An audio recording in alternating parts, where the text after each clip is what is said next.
Hello everyone, it is Joe here from OmniPoke, the channel that brings you guys everything Pokemon. If you're looking for PTCG live codes, make sure you check out the Potown store. You can get a 5% discount on your orders using that code OmniPoke.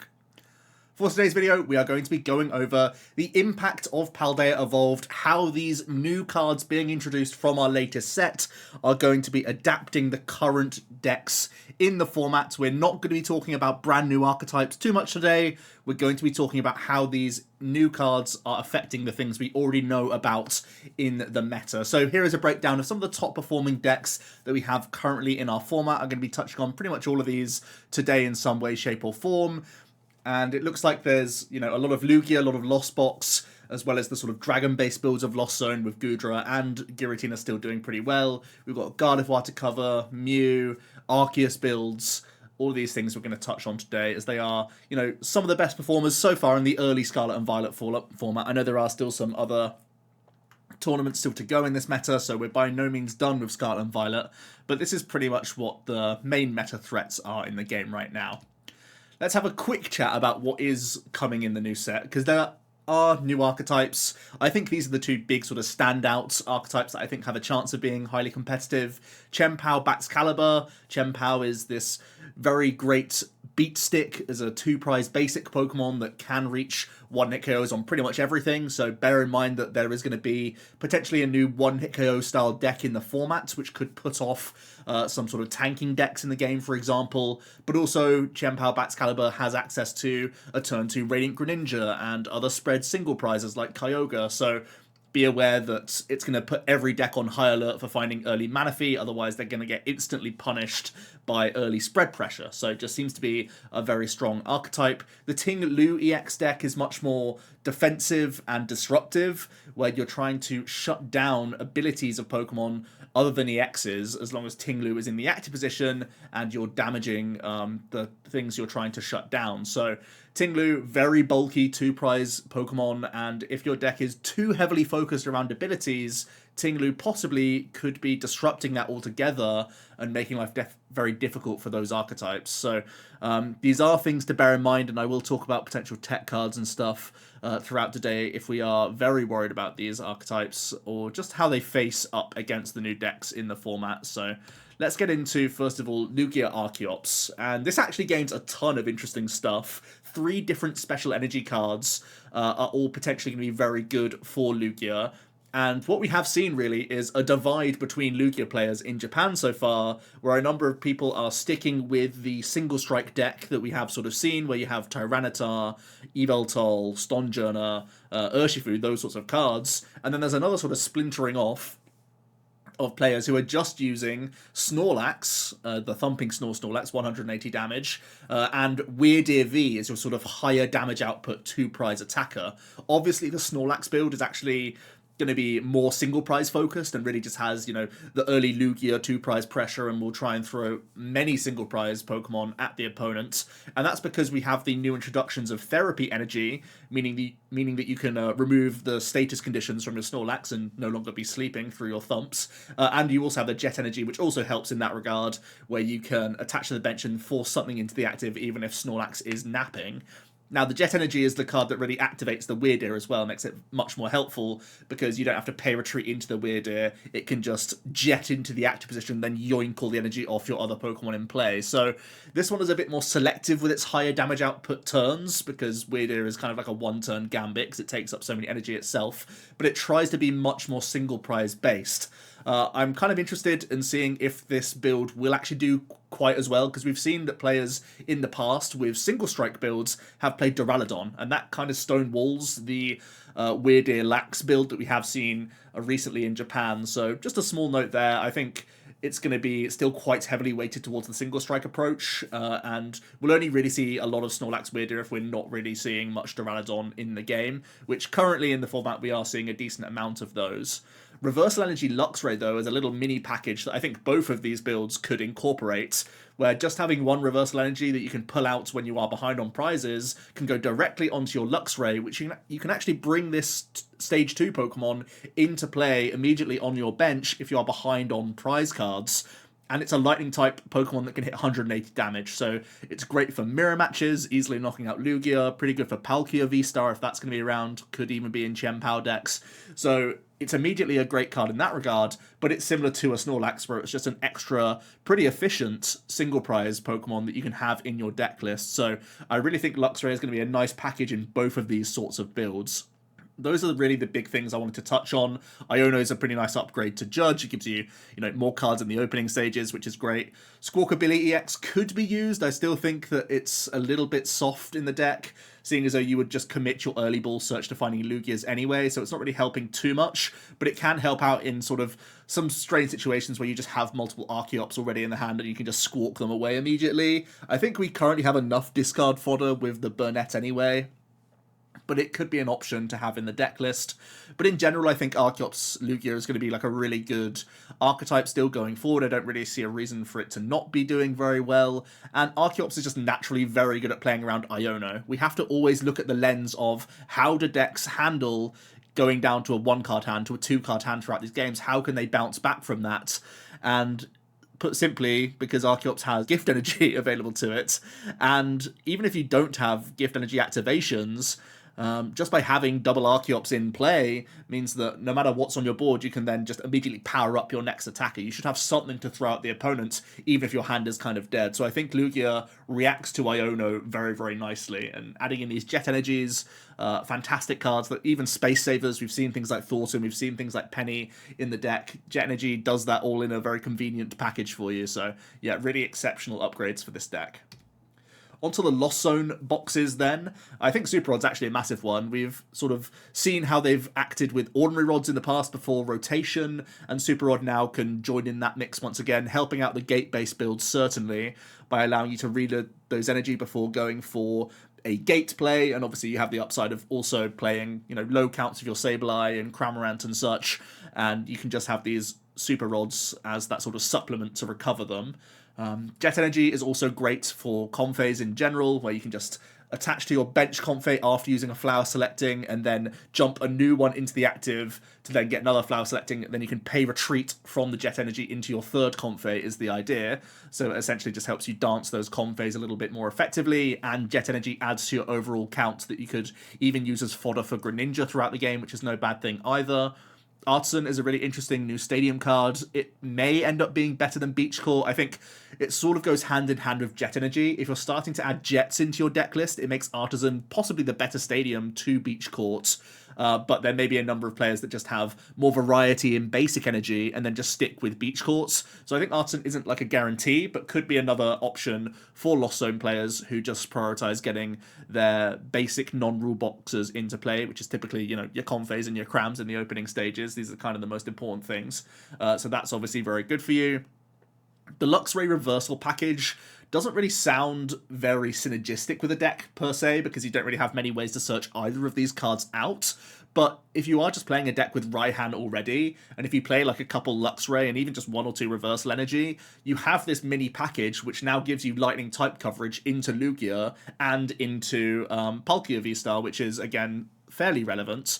And even if you're not hitting into Lugias, you have that 180 damage output from the Wild Charge from Luxray, which follows up really nicely after early Cramorant pokes into multi-prize matchups. So I'm actually really interested in a Reversal Energy Luxray build of Lost Zone box, because even though you have early Cram pressure, if you are hitting into multi-prize Pokemon, you're likely to go behind in the game, and Luxray can jump into the action from that stage onwards, which I think is really nice and could be actually a big upside compared to having like a Raikou v Sky Seal Stone package, because you keep your deck, single prize anyway, and it can just be more universally helpful, I think, which is really cool. Luminous Energy can come in, even if it is just a 1 or 2 count. It can be great for builds where you're having multiple different attackers. Again, this can be really helpful in Sky Seal Stone builds if you want to splash in your Zapdos V, as well as all your other stuff. This just opens the doors that little bit more for you.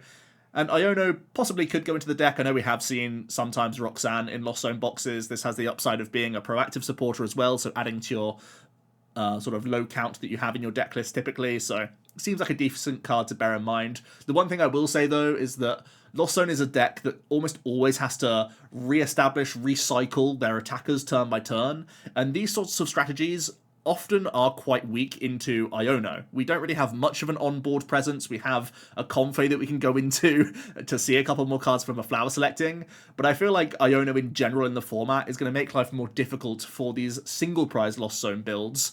I think you'll start to find that you're losing tempo more and more often with these builds if you are constantly disrupted throughout the game, and I think it's going to be commonplace these days. So I'm actually more looking forward to the dragon-based builds of Lost Zone going forward, which we'll get onto in a moment.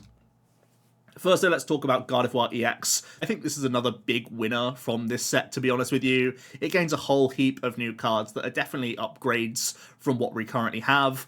I really like to see Super Rod, so we don't have reliance on Miriam. It gives us flexibility of what supporter to play throughout the game, and you can quite happily see a couple copies of Super Rod coming into the mix, just to sort of add to those counts and bolster your attackers. I think it's going to be even more important to play these rods just because we're going to have a higher reliance on Shining Arcana Gardevoir, because Reversal Energy is just a monster card for that combination, where now you can shove 6 energy on via your Gardevoir EX, then add 3 energies with your turn attachment of a Reversal Energy, and that pushes you into 1-hit KOs to pretty much everything in the game. So your Shining Arcana Gardevoir now becomes a huge single prize threat whenever you are behind on prize cards. And naturally, being the slower deck that relies on, having a couple turns, just setting up, building up your Curliers, building into Gardevoirs, you are naturally going to be seeing the benefits of Iono, and you're going to be seeing the benefits of Reversal Energy much more than many other decks in the format. I think Artisan is another great Stadium card, even if it is just a 1 count in your deck, if you're still playing Collapse Stadium and this other stuff. Artisan is a +1 Bull Search card, which is never a bad thing for a setup-based deck.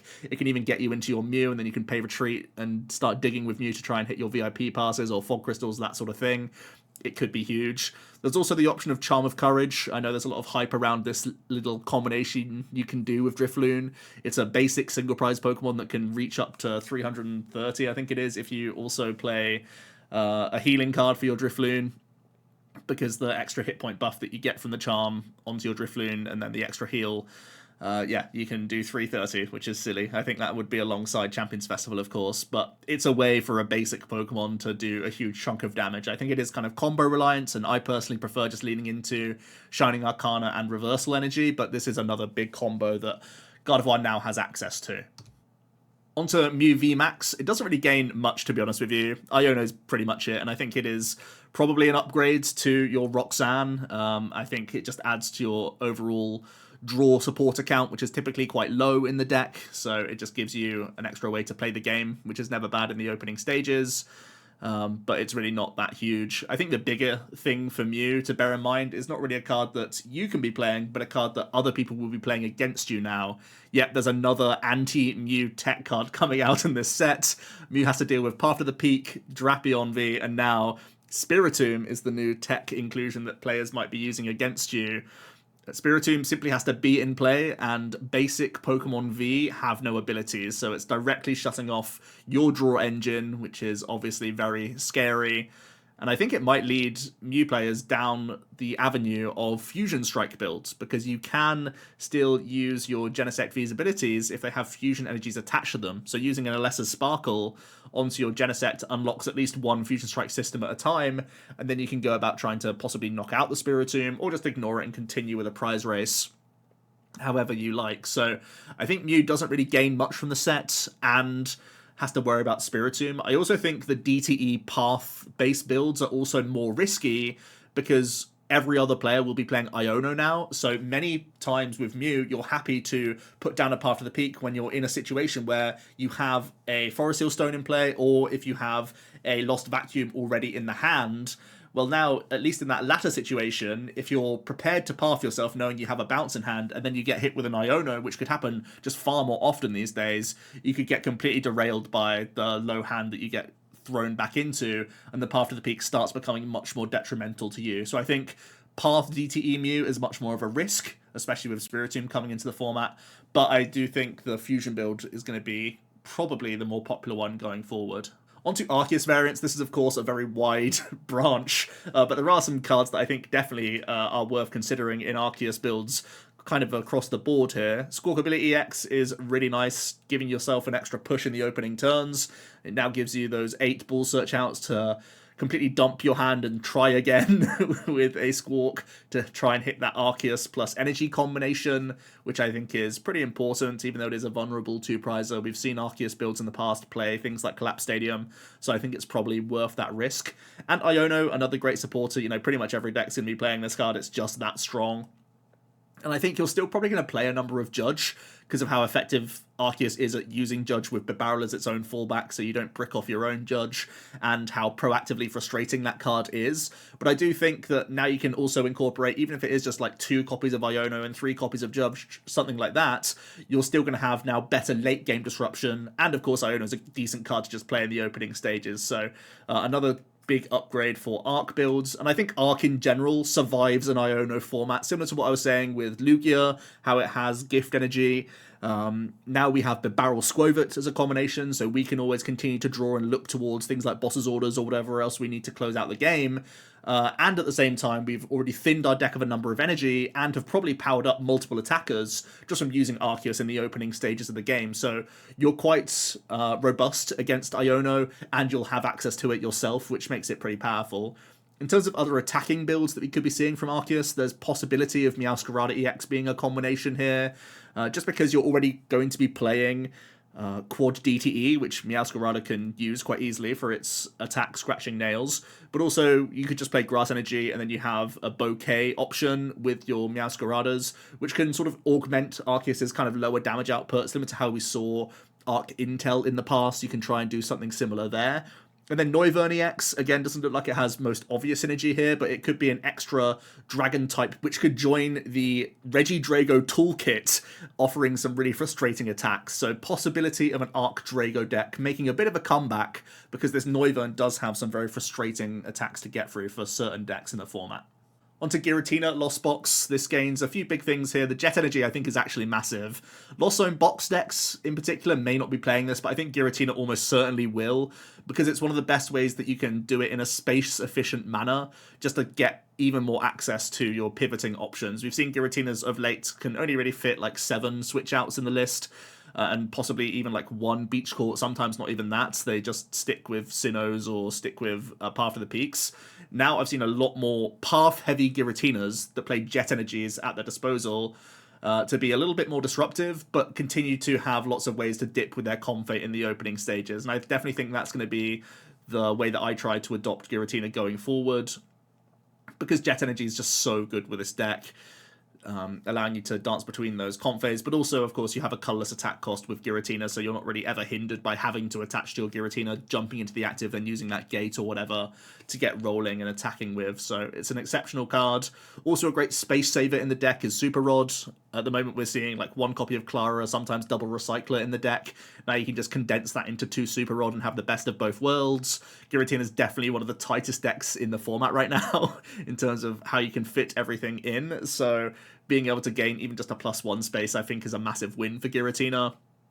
And Iono as well adds to your kind of low support account that you have in the opening stages, which is never a bad thing, and does the similar situation to Roxanne currently in the deck list, where you're going to try and throw out disruption at the opponent, maybe force them to find boss from a lower hand size, or force them to find this, that, and the other as you go for like a Sableye Sprinkle, or just trying to tank with your V-Star or something. So yeah, very powerful combination. Goodra Lost Box is a very similar situation. The Jet Energy could be a really nice card to go for here. In fact, it could be so good at helping you get to 7 faster that you now actually take out the Melanie and just go full Lost Zone with it. We're trying to race to 7 as quickly as possible, like we had seen in previous builds. Super Rod can also be, of course, very nice, similar to what I was saying with Giratina, but most importantly for the Goodra players, you can play around Echoing Horn far better by shuffling in your knocked out V Pokemon and not give the opponent some easier prize cards. And I think Iono is also just a great overtake here. For Roxanne, I think it's especially helpful against Lost Zone box decks, because typically it can be very easy for Lost Zone box decks to try and create like checkmate situations before going down to 3 prize cards against Goodra. So now if Goo is playing double Iono, you can disrupt even like Kyogre builds, or other players who are doing sneaky Sableye Sprinkles or waiting for their boss rope combinations to all come together. You actually have some proactive hand disruption, which I think is pretty important for a deck like this that's trying to create the most awkward wall possible. Onto Miraidon Regeleki. Charm of Courage is definitely nice. Giving your basics an extra 50 hit points is nothing to sniff at. You can now stay out of range of a few more attackers and make it more difficult for players to get through you. It even makes, single prize poking decks like Lost Zone Box far less effective. You have some really chunky stuff now. You're not just falling prey to early cram pressure plus Sableye pings. You're really sticking out of range quite nicely with the Charm of Courage. Iono is also really nice. I think Judge is currently in Miraidon builds as like a 2 counts, but Iono may even be as high as a 4 count because it's just such a strong card. It's obviously better in the opening stages, so it's still helping you find those generators and whatnot in the first couple turns, whilst at the same time giving you an even better disruptive play than Judge ever would be when you're coming down to the wire into the later stages of the game. The one thing I will say is that with Iono in mind and other players using it against you so often, I do think there could be a greater need to play some Flaffy in the deck.